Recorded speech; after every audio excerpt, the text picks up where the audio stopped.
Welcome to another week of a friendly nudge. So this week we're going to make a high protein frozen dessert. And we're using cottage cheese, almond butter, chocolate whey protein, and a frozen banana.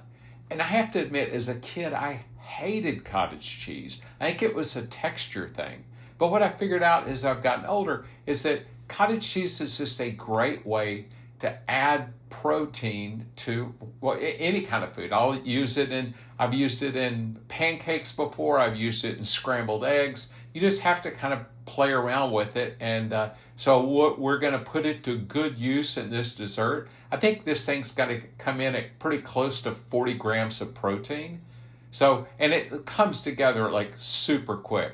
I'm using a half a cup of cottage cheese. It's 2% cottage cheese. I'm using like kind of a heaping tablespoon of almond butter. You could also use peanut butter.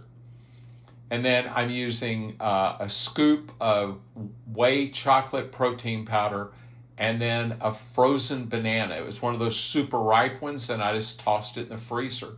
And, I started off pulsing this thing, and Jude was like, why don't you just put it on high and let it go? So, yeah, once I made that adjustment, this thing, went together a lot easier. Yeah, just going to let it run until it's smooth. And then once it's done, all you're going to do is just put it into a bowl and then put it in the freezer. So, yeah, I had to taste it, make sure everything was good. Yep, it's on point. So just going to put it in the bowl, put it in the freezer for about an hour, and let it get firm.